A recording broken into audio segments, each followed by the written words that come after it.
Wasabi wallet. Unfairly private. What's up, everyone? Ben with the BTC Sessions here, and this is your daily session. Hodl that Bitcoin. Before we dive into the news, of course, shout out to sponsors of the show, LEDN.io. This is where you can use your Bitcoin for a few different services. They've got their Bitcoin savings account where you can earn interest on your Bitcoin paid in Bitcoin. They've got their Bitcoin-backed loans where you can use your Bitcoin as collateral to obtain a Canadian or US dollar loan. So if you're in a pinch, you need to get your hands on dollars, but you don't want to necessarily sell your Bitcoin because you're worried about price fluctuations. It could go up. Well, this could be an option for you, and you preserve your Bitcoin purchasing power and get your Bitcoin back the moment you pay back your loan.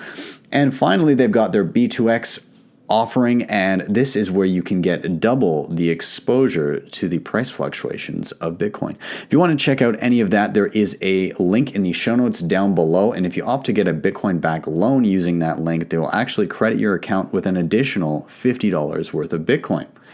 Secondly, we've got Rise Wallet. This is a Bitcoin gift card that you can pick up at a store near you and gift to anybody you like. I think it's an excellent onboarding mechanism. It's super idiot-proof, super easy. The way it works is you head to the store, you pick one of these up, you pay an activation fee, and then you gift it to whoever you want. When the person gets the card, all they have to do is download the app, scratch a code on the back of the card, and scan it. It instantly creates them a brand new Bitcoin wallet and sends them an on-chain transaction for the face value of the card. I think it's awesome. I've gifted it a ton already. And if you want to check them out, you can head over to risewallet.com, click on locations, and see where it's available near you. Now, this is currently only available in Canada, but they are looking at expanding, so be sure to keep an eye out for that. And if it happens not to be near a location that you're near in Canada, you can always go to coincards.ca and get one delivered to you. With that, let's dive into the news. It was 11 years ago today that Hal Finney famously tweeted, "Running Bitcoin." It was January 10th, 2009 at 8:33 p.m. Although that's my time, so we'll see. So those of you unfamiliar with Hal Finney, maybe you're relatively new to Bitcoin or you just haven't heard of him yet, he's a pretty great guy, and so I'm going to read just a quick little bit about him here. Hal Finney was a software engineer and an early member of the cypherpunks. Finney was a notable advocate of cryptography and digital privacy. He worked for the PGP Corporation, where he developed some of the earliest PGP code. He also built the first anonymous remailer, the first proof-of-work-based digital cash system, reusable proofs of work, and received the very first Bitcoin transaction sent by Satoshi Nakamoto. Hal died of ALS, unfortunately, in 2014, leaving behind his family, but was cryopreserved by the Alcor Life Extension Foundation. There, of course, has been speculation as to whether or not Hal Finney himself was Satoshi. I myself don't believe so, but if anybody's deserving of a title like that, it would be Hal. He definitely is gone too soon. We didn't deserve him, but we were happy to have him while we did. So, Hal Finney, I do tip my hat to you and the wonderful work you did. You definitely contribute a lot. So with that, let's dive into the rest. The next story here. The guys over at Decrypt did a little bit of digging in regards to cloud mining. So what is cloud mining? That's where somebody else does the heavy lifting of obtaining mining hardware, setting it up, running it, maintaining it, and you rent that hardware in order to mine Bitcoin or other cryptocurrencies. Now, most mining is thought of as being heavily concentrated in China because that's where a lot of the ASIC chips are fabricated, though there are companies starting to pop up outside of China that do it as well. Still, a lot of ASIC manufacturing happens in China. Also, a lot of mining pools are centered in China. Now, mining pools, of course, are a ton of different miners pooling their resources from around the globe into a central entity and then splitting the rewards because it's too difficult to mine on your own. But regardless, a lot of those pools are based in China, but comprise of users that are outside of China. Regardless, it would lead one to believe that also cloud mining is likely to be heavily centered in China more so than anywhere else, but that tends not to be the case according to this. So the guys at Decrypt went and took a look at unique visitors to cloud mining websites to kind of decipher who is kind of leading the pack in that respect. Now, China tends to get, or Chinese cloud miners tend to get around 80,000 unique visitors to their websites every month, whereas in Russia, oddly enough, 130,000 unique visitors each month. So Russia damn near doubling traffic to cloud mining sites in comparison to China. After China, next up was Ukraine with around 56,000 unique monthly users. Now, just to speak to cloud mining itself, I will say that it tends not to be a profitable endeavor. Reason being is, obviously, the companies setting up all the mining equipment, they have to take all their expenses off the top first, and mining profits tend to be razor thin. So to already split that up and divvy it up and pay you only a portion of that, you could barely be breaking even. On top of that, you're buying a certain amount of hash power at a specific time, and with new hash power joining the network all the time, it gets more and more competitive. So the payout you thought you were going to be getting month after month may end up being less and less and less, and there are certainly plenty of instances where people have just not even gotten the money back that they initially put in. On top of that, you also have to navigate some of the scams. Some of these cloud mining companies say that they have infrastructure in place, but really there's no mining equipment and they're just taking people's money. So all in all, cloud mining is definitely not something that's attractive to me, but to each their own. Moving on to this garbage story. I don't want to spend too much time on this. We've talked about Craig Wright before. He's the guy pretending to be Satoshi Nakamoto, the creator of Bitcoin. He was sued by the Kleinman estate, so Dave Kleinman's brother.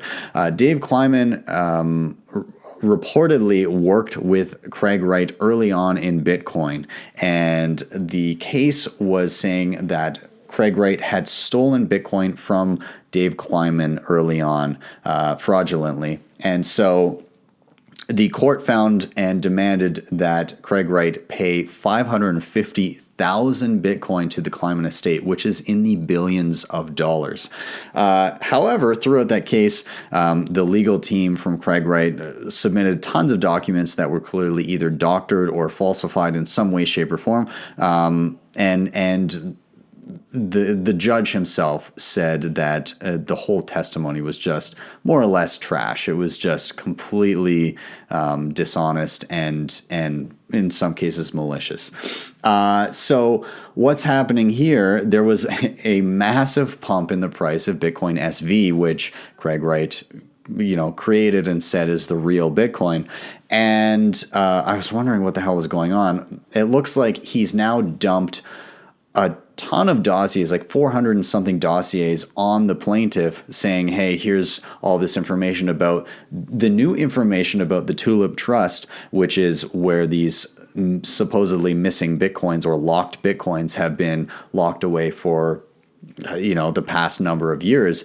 He said that he was going to gain access to them as of January 1st from a bonded courier. Well, there's been no movement of coins or anything like that, and I'm guessing that all these dossiers are going to be more of the same, doctored and misleading documents that just kind of kick the can down the road until the inevitable happens when it's proven that clearly he's not Satoshi, although he can keep claiming it all he wants and hand wave it away. And I mean, if you still believe him at this point, then not much can be said. I guess I'll sum it up by this tweet by Nunya Business on Twitter here. He says it better than I could have ever. Talk about hopium. For fuck's sakes, people. How many times do you get lied to before you figure this shit out? Yeah, that's about it. Okay, moving on. Chinese crypto users lost a massive 20K per capita in scams last year. So there's a report here. Cryptocurrency scams were the most common type of online financial fraud reported in China last year. The average person reporting a cryptocurrency scam lost 134,000 yuan, which is almost 20,000 US dollars, according to the 2019 Cyber Fraud Trend Research Report, an annual study issued by China's leading security services provider and the 360 Enterprise Security Group. The study, published on Tuesday, provides a fascinating snapshot of China's online crime epidemic. A fall in reports of cybercrime as a whole, coupled with a high per capita losses, indicate that China's online scammers are targeting wealthier individuals and becoming increasingly sophisticated, according to the analysis. Now, it's worth noting, as they said there, that actual reports of fraud, of online fraud, have dropped. So in 2017, there were 24,260 reports of online fraud, whereas in 2019, it was 15,505. So a substantial drop there, but it does indeed seem like they're just refocusing their efforts on more wealthy individuals to get more bang for their buck. And it seems to be working.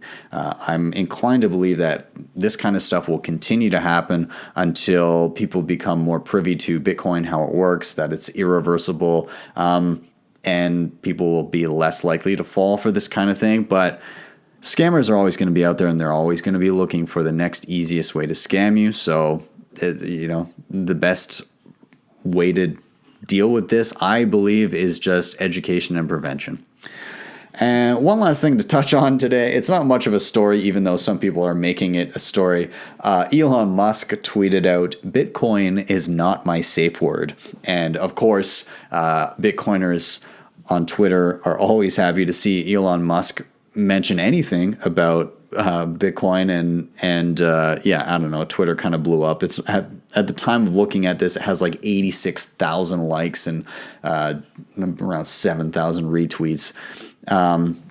But anyways, is there any significance to this? What could he mean? There's plenty of articles speculating on all that kind of stuff, and people on Twitter and having a heyday over it.